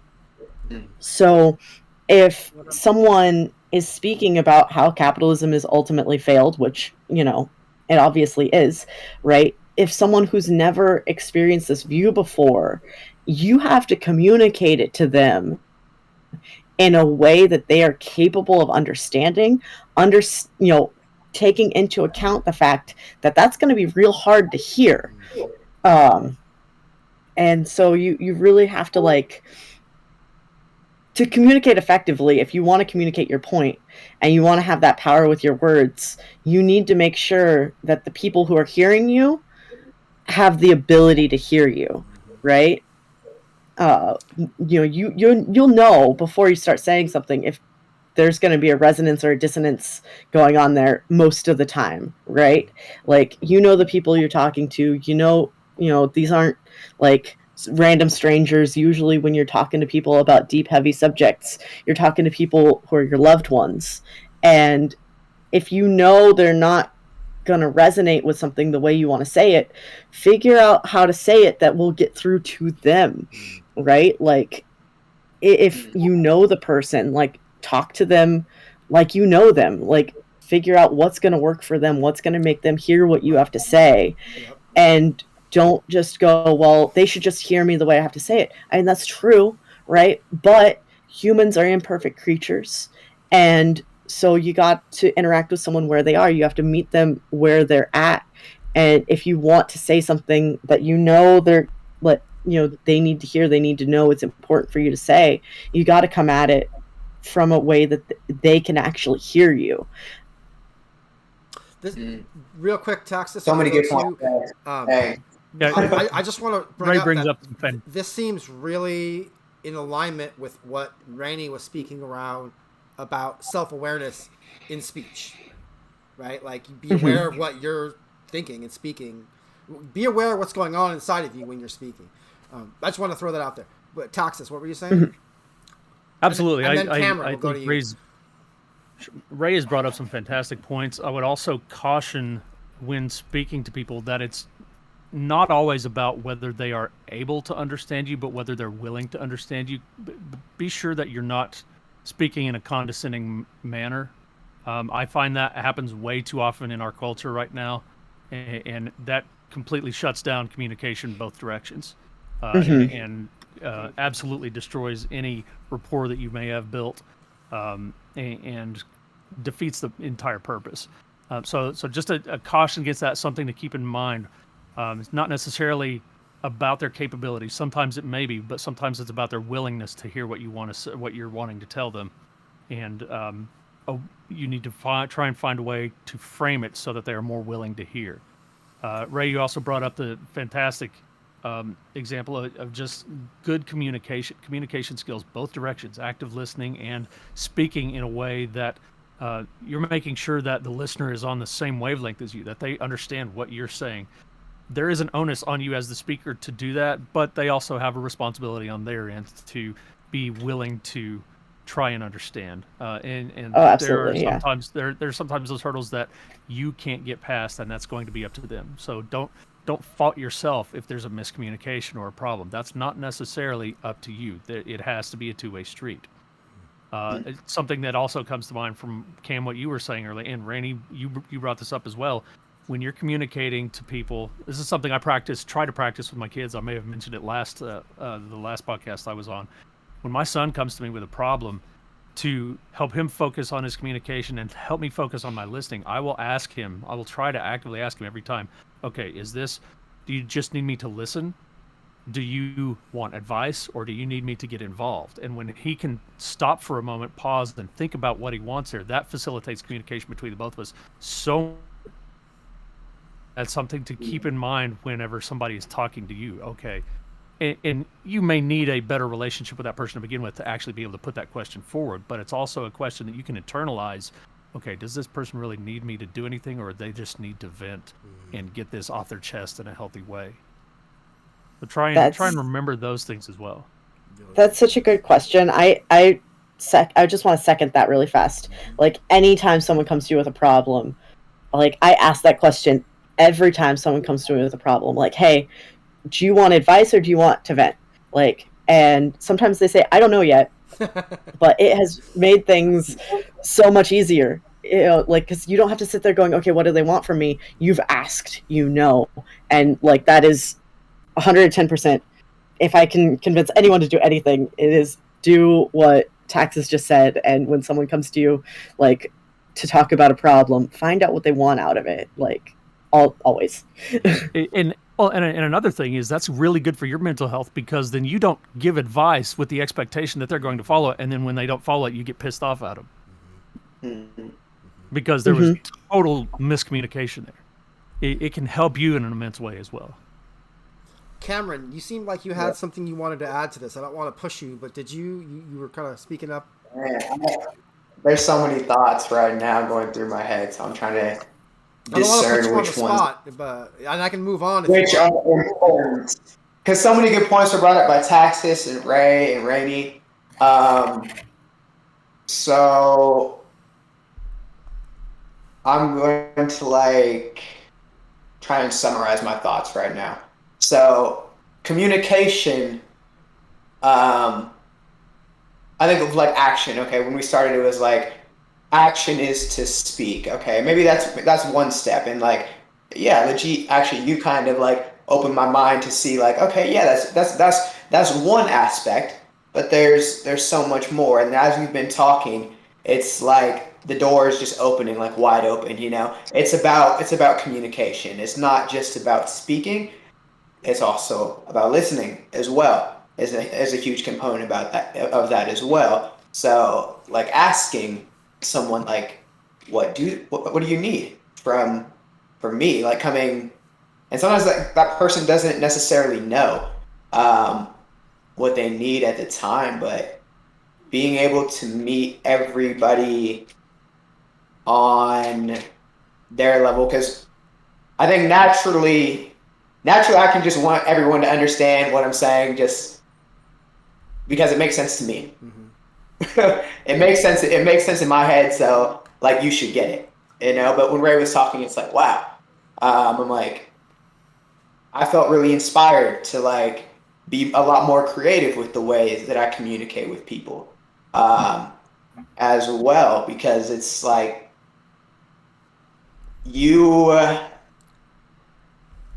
don't know how to explain it. There's so many. You can't get through this a person always in the same way, sometimes you need to you have to see in their mind and their perception of reality, see along their journey. It's empathy is the word. To be able to empathize with someone is incredible, to really to stand in that person's shoes is to walk with them. You know, and I think when society begins to like walk with each other, like we really understand what empathy like really means. Like there's nothing we can't do. Well, okay, so I'm sorry. Does someone else want to bring something up? Because no, okay. Well, can I talk about how you have to I don't know, empathy, right? And then we were talking about. I wanted to at one point bring up the value in organizing your words, and just I guess it goes back to my point of having your words thought together. You know, just like I said, your aesthetic, what you know you think, and what you know you think. Yourself and how that dictates your diction. Right. Having your thoughts organized, which is not always possible for some people, though. Right? Some people, some people are still going to need to speak, even if their thoughts are not organized well, right? And yes, and recognizing that and being like, hey, I'm going to need some help organizing my thoughts, or just telling somebody that. I think it's very easy just to find these little. They're honestly like conversation crowbars where they work really effectively to stimulate an idea that you have. Word. And yeah, so I guess mine would be, even if you hold on, something. Hello. Okay, yeah. So I want to talk about committing to your words, even if you don't know, even if you know they might not be the most correct thing, or even if you know you're just straight up rambling, but committing to the things you've said and not, being like, well, actually, just being like, yeah, I've said that, and then being like, yeah, I was wrong. That could be another step in communication and how effective it is, because sometimes we communicate on bad faith, where we assume everyone's gonna just try to get the hiccup on you and try to get the one up. Right. Yeah, I feel like that's communicating in bad faith. Yeah, I agree. So the opposite of that would be meeting each other where we're at and learning how to have a back and forth with, like, I'm asking you what you need as a listener, and then as a speaker being like, I'm asking you to help me with what I need as well, to the best of my ability, right? Like, my thoughts aren't organized. I'm asking for your help in getting my thoughts organized. It's kind of like what you were speaking of. And then the on the other end of the spectrum, the listener being like, something of the nature of, do you want me to give you solutions, or do you just need to vent, etc., right? Yeah. And that I mean, there's like a whole massive skill set there, and that talking about that and learning that, I feel like that's, we've been talking about, the topic has been social health and economics, and where the conversation is going seems like one of the biggest things that we're all agreeing on from a really broad perspective of viewpoints is listening to each other, right? Communicating with each other. That seems to be where we're going again and again and again. And that is practical. I think that's super fucking practical, right? I believe that the third step would be just accepting each other. As, I accept Ray, she disagrees with me a little bit. I use he pronouns. Hello, he. Oh, I'm sorry. No, you weren't here when I introduced myself. You're awfully effeminate. I am too. Don't worry. Yeah. I'm sorry too. Oh my god. Yeah. I have my own issues with that, and I'm currently smoking. Let's not talk about that. LeDjeet, clean. So many thoughts. Sorry, Ray. Yeah, you weren't here for the pronouns earlier. I apologize, Rainy. But yeah. I apologize to you, Ray, too. Okay. You had no way of knowing. I was just letting you know because I figured you wouldn't want to make the mistake on purpose. No. Yeah. I have no effort to be malicious here. So, so acceptance. That I couldn't agree with you more. Like, that goes back to what I was saying earlier around. Because I'm just seeing this a lot. This isn't abstract for me. This is something I'm seeing in my communities that I'm connected to with people I love, is addiction. And the conversation around addiction is just like, it's just trying to talk to people about it. The amount of judgment and reactive thought that goes up around the conversation of addiction it's just so antithetical to actually listening to each other, But what I wanted to bring up really quick, because the conversation is economics and social health, right? And so economics is the observation of the organizing around limited resources, right? So on one hand, like we seem to be like in solidarity around listening to each other, communicating with each other is a big part of like dealing with our social health and the economics of that we're all dealing with. And none of us is a bottomless well of empathy, right? Like our metabolism is a limited resource. So how does that factor into that? You know, if we're dealing with this issues where we have to show up for each other and be present and hear and accept each other, it seems logical that a key component is understanding that if any one person keeps doing that one person is going to get diminished over time. Like compassion fatigue is a real thing, right?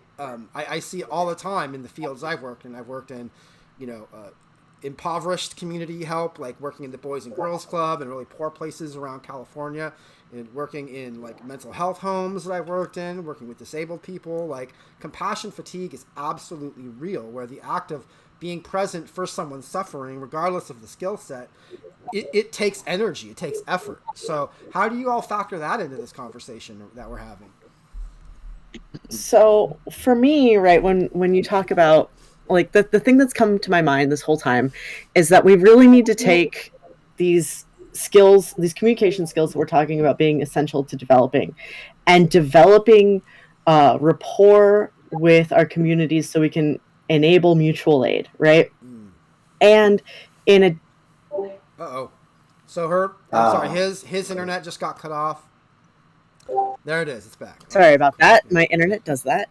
So like what I was saying was you gotta take these communication skills and build your community to establish mutual aid, right? So say I know that I need to vent on a pretty regular basis, and I want to ensure that this need is going to be met and that I'm not going to like overly burden any one person, right? I could take like 5 close friends and message all of them individually and like, hey, or even start a group chat. Say, hey, like, if they're all close with each other, but if not, just do individually. Go, hey, 1 second. If you hold on, I have to see who's at my door really fast. I'll be right back too. Bathroom. Okay. Well, while we're waiting for that, I wanted to just give a shout out to really quick, Taxxus. Would you be down to talk about the endeavor that you just shared with me around the suicide prevention that the streamers are undertaking right now? Yes. We've spilled the talk about that. So sorry, I have to leave in 5 minutes for dinner. Okay. So I just want to finish my thought and then I'm gonna dip. Is that like mutual aid is like the key thing if we want to deal with like what's going on in our society and deal with our mental health in any kind of reasonable way. You have to find people, like you have to use economies of scale. You have to go, all right, like if I am struggling to make sure that I have enough food on my table and that's causing me stress, I'm going to find like 5 other people who are also struggling to put food on their table, and we're going to find a restaurant wholesaler who's willing to sell to us in bulk because we have so many people, right? You can get like, if you go and bring people together, you can seriously diminish the amount of work and effort that goes into your day-to-day things with all of these things that have to do with it, right? There are lots of tools that capitalists use that we can exploit for our own good, and one of them is like you got to come together and like go, all right, if I can't get my food at a reasonable price, if 10 of us come together, we can. And if 10 of us come together, we can get food at a price that we can all afford. There's one thing that is no longer on, stressing me out causing me problems. I can deal with this issue now, right? Like, there are so many things that if you want to look at them and go, all right, if I can just get 5 or 10 people who live near me on board that we're all going to tackle this problem that we're all dealing with together, you can break down how hard it is per person and make it much more manageable. And like, that's what organizing your communities is really about. And like, just finding other people going through the same shit you are, who have the same problem you do, and just going, all right, let's come together. Let's solve this issue. We don't necessarily have to agree about anything other than this problem. We're just going to agree on how to solve this one problem. And you can get tons done. It's just, and the internet is an amazing boon in that. But yeah, that's all I got to say. And I got to go. Beautiful. It is dinner time. Thank you so much, brother. I really appreciate you being here and bringing your wisdom. I really hope that we can have you on again to continue these talks, because you bring so much to the conversation. Awesome. Ray, it was really nice to meet you. Thanks, Ray. Wishes, and take care. Yep. Bye. Awesome. Beautiful. So Taxxus, do you mind speaking on? You just made me aware of someone in the community, in the streaming community, just lost someone to suicide, and so they're starting a campaign that us streamers kind of taking on around this. Did you want to speak on that for a minute? Right. Yeah, absolutely. I was approached last night by a recent acquaintance through Twitch. She goes by Native Bunny. She asked me if I would be interested in joining and helping facilitate a fundraiser for the American Foundation for Suicide Prevention. She recently lost someone dear to her. And I know that many of us have been touched by suicide, and of course many people in the audience have been touched by suicide in one way or another as well. This is something that we'll be doing from Monday through Saturday. It'll be a week-long fundraiser.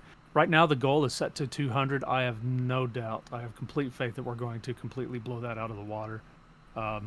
There are multiple ways that you can be involved. You can just follow the streams and support the streamers.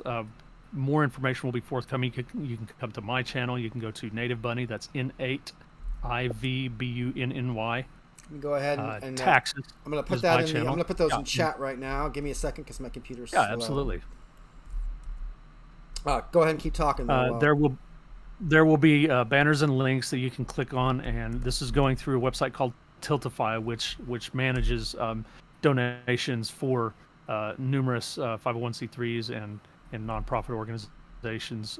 They are partnered with Twitch and with Streamlabs to facilitate the donations and make sure the money gets to where it needs to go. I believe it is all held in escrow until the money is donated. But you can see a tally as the week progresses. I think we can actually pretty safely get 10 times that goal with a little bit of prep and a little bit of spreading the word. So if you guys would be willing to spread the word as well, I would appreciate that. There will be links and banners on the various streamers' sites as they're streaming that will take you to the donation site. You can also, of course, just donate directly to the American Foundation for Suicide Prevention or another suicide prevention organization that you're familiar with, if you prefer. Any and all money that goes towards that cause is important and worthwhile. So just want to thank you for that. Cool. Yeah, I definitely look forward to participating in this. I'm probably not going to do this correctly, but I'm going to. So I have to type it directly in chat. I can't copy and paste on this computer while it's streaming, and my computer just literally can't handle it. So you're twitch.tv /N8V_bunny. Let's hope I did that right. And it's N8IV BUNNY. Let me make sure that's correct. Computer. Twitch.tv. Native Bunny. Did it work? Looks like it didn't work. Twitch.tv /N8. It might be. NIV _BUNNY. You're correct. It is _bunny. Yes. All right, come on. You can do it. There we go. And then yours. Oh, you got it? Great. That one and then can you throw yours in there as well? I got bunnies in there. Okay, great. Sure, I'd be happy to. So yeah, I'm gonna be working on getting my stuff updated with the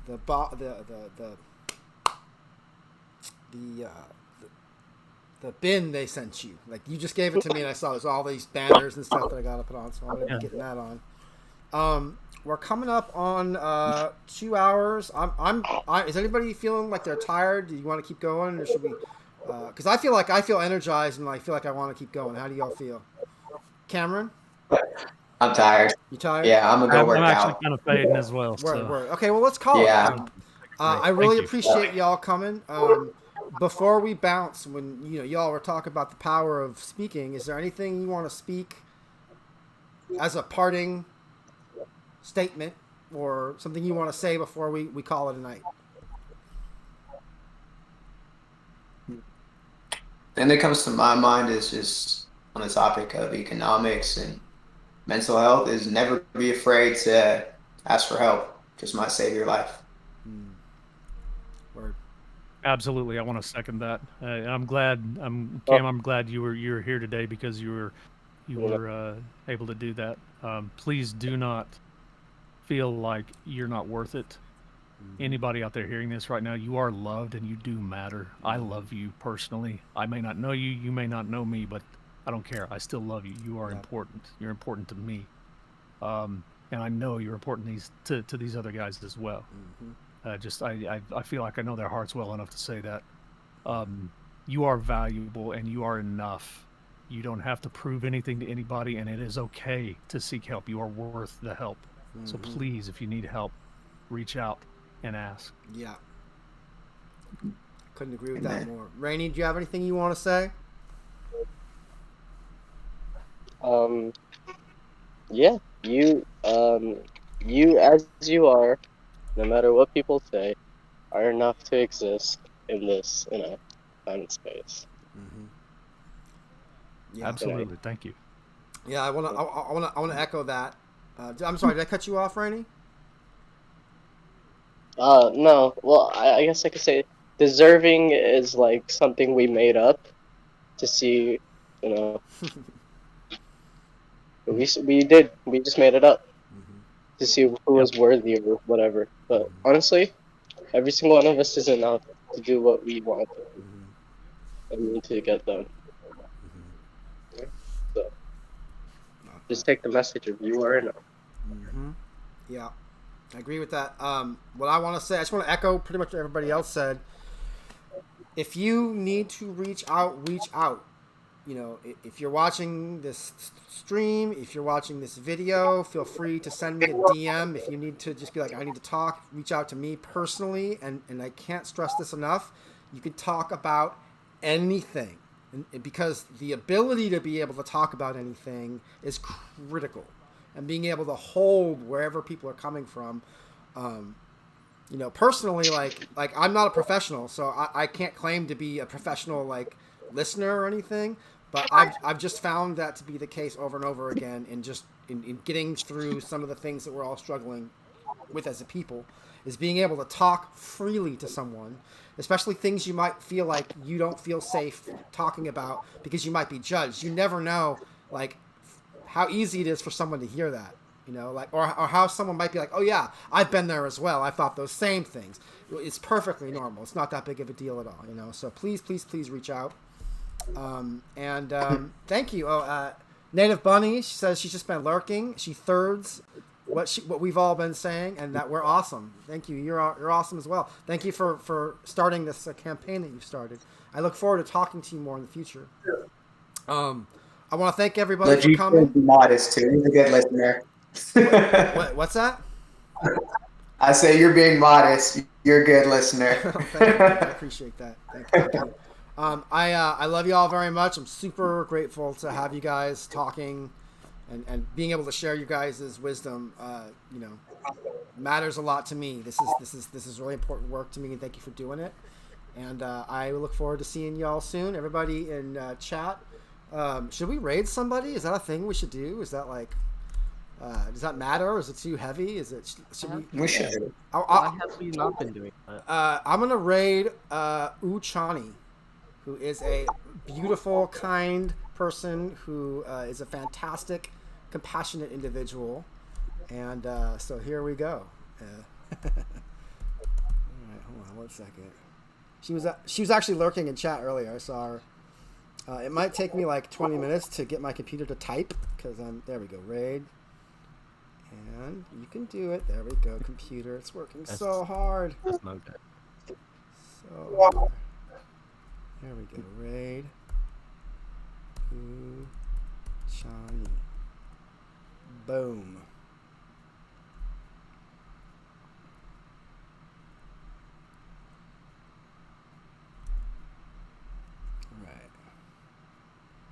Come on, computer. You can do it. I believe in you, computer. I know.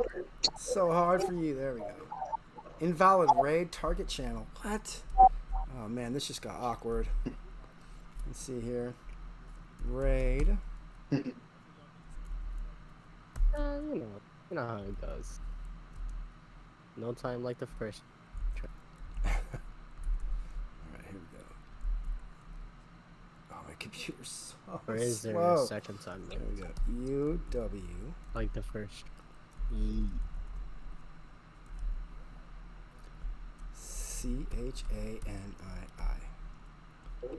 Boom. All right, the gym calls. LeDjeet, thanks for having me. Thank you. So, thank you all for sharing your opinion. Thank you for coming and speaking. I appreciate it. You are a strong voice, Cameron. I guess. Don't ever forget that. Yeah. Appreciate that. Yeah. See you soon. All right, we got Thanks a lot, guys. here. Have a great this rest of your weekend. We got this raid undergoing. It's 8 seconds and counting. All right. Yeah, I look forward to getting my stream with the package with all the suicide prevention stuff going up. I need to learn how to do that anyways. Here we go with the raid. I'm gonna raid and then end. Absolutely. If I hear anything else, I'll send it your way. I actually, would you be down if I reached out to you to get some help in getting that organized on my OBS? Because I don't actually even know how to do a lot of it.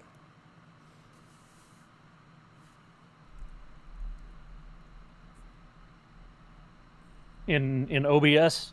Isn't that how you do it? Let's see. I've been doing most of mine in Streamlabs OBS. Okay. Or I guess the Streamlabs I'll reach out to now. some folks. I have all the tools there. It's similar enough. I could get there, but it would take me a minute to get up to speed again. So if you do keep having trouble with it, please do let me know, and we'll get it figured out one way or another. Okay. And I got some folks I can reach out to as well. All right, let's see if this raid was successful. Man, my computer's so slow. I can like hear it screaming. Like my computer needs to talk. My computer needs to reach out. And be like, I'm struggling. You are lagging out quite a bit. Yeah. Yeah. It is what it is, though.